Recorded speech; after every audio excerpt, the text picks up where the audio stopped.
Hello, welcome to the next video. As you can see, and what you probably could have guessed from the last one, we're now looking at the idea of non-flowering plants, okay? So last time we were looking at flowering plants, and the reason they flowered, why they have the flowers in the first place, is so they can reproduce, so they can make more flowers, okay? And that's the big difference between flowering and non-flowering, okay? So obviously your non-flowering plants don't have the nice pretty flowers with the petals and things, but they need another way to reproduce. They still need to make more of them, okay? And so they have come up with different ways of doing it, okay? And there's a couple of different ways they've come up with, which are shared across the different groups of non-flowering plants. But first, let's look at what the groups of non-flowering plants are. Okay, so there's a couple we could split them into. We're going to focus on four main groups of non-flowering plants. And then we're going to look at something that's by itself. It's not a plant or an animal, but it looks more like a plant, so we generally put it in here. And it used to be thought of as more like a plant, but now we actually think it's more like an animal, but it's its own weird thing. Okay, so we'll start with our non-flowering plants. We have conifers, and we'll talk about what each of these is after. I'm just going to write down the names first. So conifers, ferns, then we have moss, and we have algae. Okay, so I don't know why I've left such a big gap here. Oh well. Okay, so some of these you'll be much more familiar with than others, okay, especially living around here. Some of them you might not think you're very familiar with, but are when you find out what it actually includes, okay? So, first thing we'll talk about is how each of these reproduces, okay? Which is really important. So, conifers, the way they do is they have... Sorry, Bilbo required attention there. So, the way conifers reproduces, they have seeds. Okay, we're familiar with the idea of seeds. Oh, sorry, move over a wee bit. Okay, flowering plants can also use these. Okay. Now, ferns, they have something called spores. Okay, and so do mosses. Sorry, again, Bilbo needed attention. So, algae, they reproduce a couple of different ways, but the one we're going to focus on at this level is they also use spores.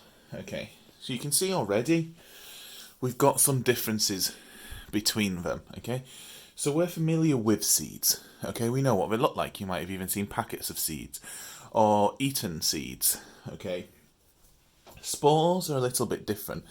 They're like tiny little particles that the plant throws off, okay? And they might float about on the air in the wind and get spread around that way. They might rub off on the surface of an animal and get dropped off elsewhere. They might float along in currents in the water until they end up elsewhere, okay? And so these are the ways they reproduce. Now, we're going to look at, in particular, these ones in a little bit more detail, okay? So, and this is what might tell you a bit more what conifers are, okay? The seeds in conifers are normally held in cones, okay? So like a pine cone, that comes from a type of conifer, okay? And the pine cone is full of seeds, and when that drops to the ground, seeds might fall out. It might get picked up by animals and moved elsewhere, so new conifers can grow. It might get crushed under your feet or something, and seeds get spread, okay?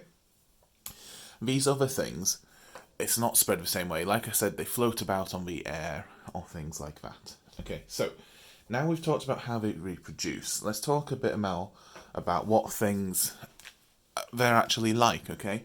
What sets them apart from other stuff, and maybe some examples of them. Okay, I'm not going to draw these because they're much harder to draw than flowering plants, okay? And we don't need to be able to label them in the same way. Okay, so Let's start with conifers, okay? For example, let's think of pine trees, because they make pine cones. We might know what they look like, okay? Or fir trees, or which you might have all had in your house recently, like Christmas trees are a type of conifer, okay? And so, what's special about them is that they have leaves, but they're like spines, they're like needles, okay? So we're going to say needle-like leaves, okay? But they work like flowering plants.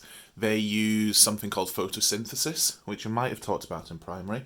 They can make their own food, basically using sunlight, okay? Ferns, well, they also have leaves, okay? And they have stems and roots, just like other flowers, okay? And they use spores. And so I might actually try and draw a picture of a fern, okay? But one of the important things about ferns is that normally they live in quite damp places. Or they live in places where there's a lot of moisture in the soil. Okay, they don't like it to be really dry. Okay? And a fern might look, oh, this is going to be so bad.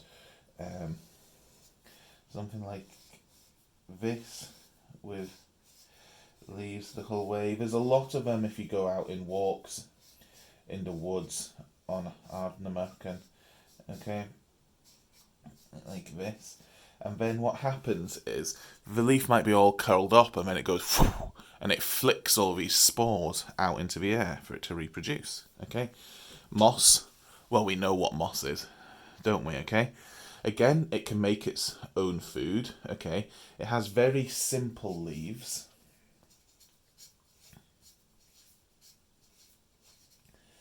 Okay. Again, it lives in damp places, okay? And it doesn't quite have proper roots like conifers or ferns, okay? And you know that. You might have moss growing out in your garden and it might be growing on top of rocks, or it might be growing across a path or something, okay? So it doesn't really have traditional roots like we understand them, okay?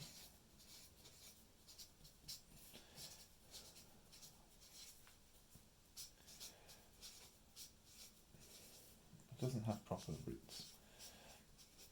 Okay, now these we're all probably very familiar with and know about them. Algae is the one you might not know so much about, okay? But you've probably seen a lot of, especially around here, okay?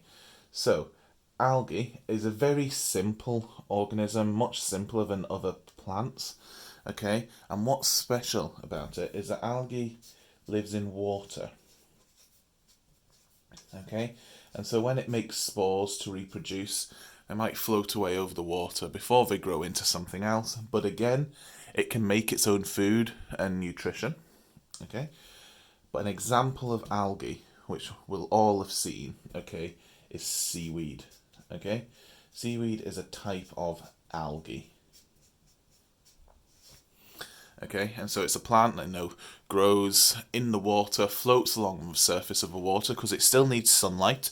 Okay, all of these still need sunlight to survive. Okay, and so it floats along on the surface of the water, gathering sunlight, and grows on the surface. It might wash up on the beach and be disgusting and slimy. Okay, but that's algae. So these are your four main types of non-flowering plants. Okay.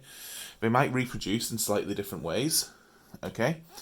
But they all still are what we'd imagine as plants, okay? Normally fairly green. We might get slight different colorations in them. They've got leaves and things. They grow as we expect. They take energy from the sun to create food inside themselves to survive. Now, the other thing I want to talk about, the weird special thing that I said wasn't a type of plant and wasn't a type of animal, but has always traditionally been done in the plant section, and so, hint hint, would be in that part of a test. Okay, you might know what it is. Okay, so we're thinking about growing things. Okay, plant-like things that grow. And there's one thing we haven't covered. Okay, now take a minute, you might have already thought of it. Okay, so that thing is mushrooms, okay? Mushrooms are weird. They're really, really cool when you know more about them, and I'm going to try and find a video to put up to show you how weird and cool they are, okay?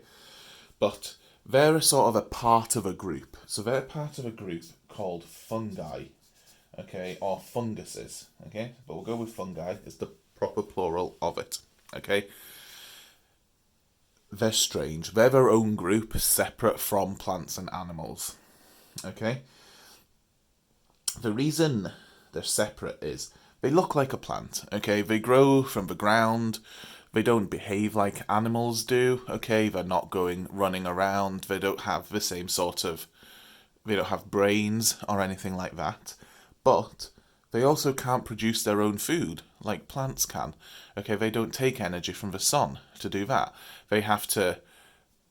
Eat isn't really the proper word because they don't have stomachs or anything, but they have to take nutrients and take food and take energy from other things. But just like all the other things we talked about, they still need to reproduce, and one of the reasons they used to be thought of as plants is because they reproduce in the same way, okay? They have spores as well, okay? And so some examples of things like this would be mushrooms, which I can draw. Oh, I say I can draw. I can sort of draw. Okay, let's make it a nice, colourful looking one. Okay. Okay, so mushrooms, again, something you see a lot about here, especially at certain times of the year. But they are their own weird thing, okay? They don't have leaves, and the actual material that mushrooms are made out of is more similar to the material that insects and things have their exoskeletons made out of, okay? It's a bit softer, but it's the same type of material, okay? And they don't really have roots as we understand them. So what happens is, I'm going to try a very bad drawing here, but under the ground, they have like a huge network of things going out, which can stretch for miles and miles and miles, and then it could come up in different places and a little mushroom grow. It could come up here and a little mushroom grow. Okay? But they still need to get food and energy, and so they get it from things in the ground. So if something dies on the ground, could be plant matter, could be an animal, that would soak into the ground, and then these little networks underneath would take energy from that and help the mushrooms grow. And you might have actually seen the underside of mushrooms, if you've ever been around in the kitchen or something when they were being used. They've got like these funny sort of ridges underneath them. And that's where the spores would be kept, okay? That would be flung off to make new mushrooms grow, okay? So that's what we need to know about non-flowering plants, okay? If we think about the ones that are actually plants, they still need to reproduce. That's either seeds or spores, okay? They're still mostly green for at least part of a year, okay? They still take in energy from the sun to make their own food, okay? They normally have leaves, stems, some of them have roots, some have sort of weird roots, okay? But they still grow like we'd expect plants to. And then you've got your weird sort of separate group. It's not a plant, not an animal, and that's fungi, okay? Right, I'm going to let you do some research on these yourselves. You did some great work on the flowering plants, so I can't wait to see what you come up with here. So thank you for watching, and if you have any questions, don't hesitate to get in touch.